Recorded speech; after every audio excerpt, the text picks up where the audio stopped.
What's up, manga fans? This is Rafael from C Manga, and welcome back to another review of Bleach. This week's chapter 616, Mimihagi-sama.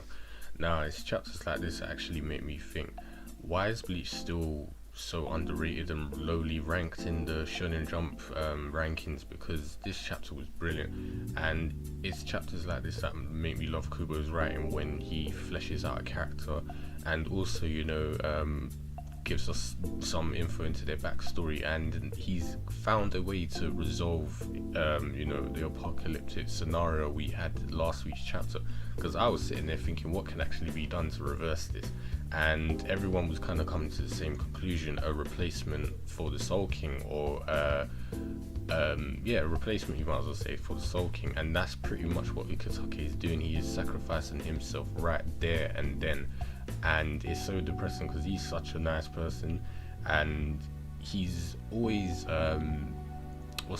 he's always had higher morals in terms of, like, look back in the rescue Rukia arc, he was completely against it along with Koryaku. So to see him die is a noble sacrifice, but I wish we could see a bit more because we haven't seen his Bankai for one.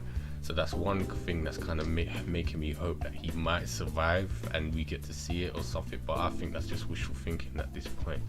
But as I said, the chapter was brilliant. We get a nice little thing at the end, and yes, the biggest know-it-all in Bleach is making his return. And I did say that last time that I think Aizen is going to take part in this. It was obvious from before he was going to take part, but I said that I think they're going to go and talk to him about it, considering he knows so much about the Soul King Palace, and all the research he did into making the Oaken. So maybe he has, some sort of info that he can give, or something else, like the fact that he's got the Hogyoku in him, that might actually help out the bad scenario they're in now as well. But as I said, I'm glad he's making it back into the storyline. It's going to be interesting to see what his role is going to be in. Is he going to be some sort of temporary alliance with obviously the Shinigami and Ichigo? We'll have to wait and see.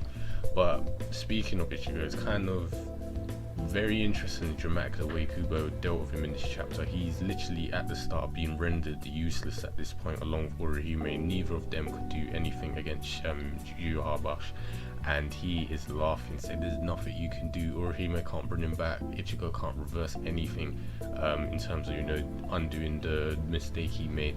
And it's what did I say? It is expected. It's not really something you can custom about, because Ichigo tried, he did nothing wrong. There was no way anyone knew Juha could do something like that. Even though I said before Orihime should have done what she did, at least she did something, and then nothing happened. So it's typical, the villain is winning right now, and the main character is going to need some backup. And the other added effect I thought was nice was showing, the three different dimensions, Hueco Mundo, the real world, the Soul Society, all crumbling down, and the reactions from the people in these perspectives as well. In Hueco Mundo, the Hollows look like they're going on a rampage. In the real world, we see Keigo and Mizuru, and they're not, as I'd say, panicky about the situation, but Keigo is thinking, why is this still going on? They haven't gave any alerts out, despite the tremors, just being minimal. They're still ongoing. But the Quincy's, their reactions are just literally, in disbelief. They don't even seem to know Juha was actually doing this. This was his plan to basically erase everything, and they feel betrayed. It's like, is this what he intends to do? Crush us here? It's like, is that all we were used for? And it's like, yes, you were just pawns. Because he even said before, I will take back everything, and he's done that. He took back all his powers. So, as I said, this is the main part of the thing. Ukitake takes to the stage, and he states he will be the replacement for the Soul King. And on his back we see like kind of black Ryatsu coming off, and there's like an eye-like symbol that appears, and then it shoots up, and it's literally just one kind of black pillar, and there's a single eye, and he chants Mimihagi-sama to lend him his power, to its power. And the power that he gained from Mimihagi-sama, he'll release that power, and it's like he chants it 2 or 3 times. And Ukitake talks about his story, how he had bad lung disease when he was free, and his white hair is actually due to the side effects of that disease, and apparently he should have died when he was 3 years old. And in the outskirts of East Rukon, Mimihagi-sama was an indigenous god for people that they believed in, and in the 78th district of East Rukon, they believed it was a single-eyed god that can protect those willing to sacrifice everything except their own eyes. And apparently this was a fallen god, which was apparently the Soul King's right hand, so it kind of makes sense now why the Soul King has, you know, missing limbs. But the resolution for this was Ukitake's parents basically brought him to Mimihagi-sama's shrine, and they prayed to take his lungs, and Ukitake is alive today because of that, and he became a Shinigami.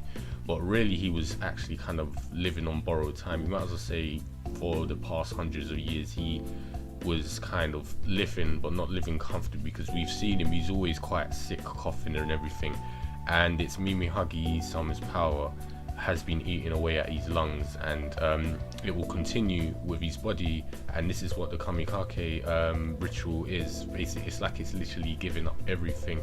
So Ukitake will sacrifice everything and make himself Mimihagi-sama's representative, and he's now become the Soul King's right hand. As we see, it's like all the Ryatsu's kind of coming off and everything. It was really well drawn. So Rukia actually seems to know about this Mimihagi-sama, which is weird because they said it's in the East Rukon the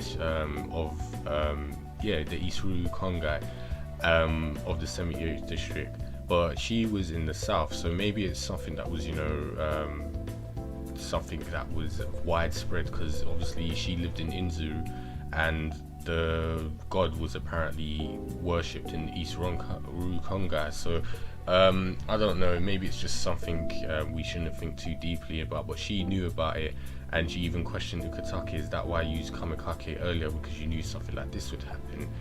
And yeah, Ukitake thought far ahead about this, and he said, I knew something like this would happen. He expected this moment to come, and now the life that he was given, he's willing to give it back to save the Serete. And it's really, really depressing, because when you see the reaction from Ruki in this chapter, she is really, you know, you might as well say distraught and upset about this. This is another person she's losing. Not only that's important to her, but from the 13th division, you know, Kaien died, his wife died. Now Ukitake's that passing away, and she's going to be left, you know, to take care of the 13th division. So that might, you know, signify she's going to become a captain by the end of Bleach. But as I said, it doesn't really, you know, make up for the fact Ukitake is going to die. But yeah, I'm definitely looking forward to see how this is going to play out next chapter.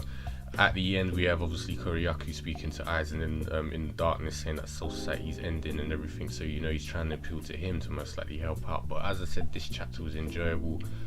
Really, really did like that whole there was a god in the East Rongai district, and it actually is legit, and it's what helped Ukitake, and now it's what's going to help them, you know, kind of prevent the end of all worlds. So I'm definitely looking forward to see what's going to happen next time. I hope Ichigo can get back into action, because he's kind of been rendered, like, you know, helpless, and he can't do much. And yeah, bring on more Bleach. The Shinigami should hopefully be making their way up. Aizen's going to be coming. Ukitake is the right hand of the god. This is really, as I said, exciting at this point, and depressing too, but that's Bleach for you. So you guys know the usual. If you enjoyed this chapter, leave any comments about this in the box below, and I'll speak to you guys next time. Take care.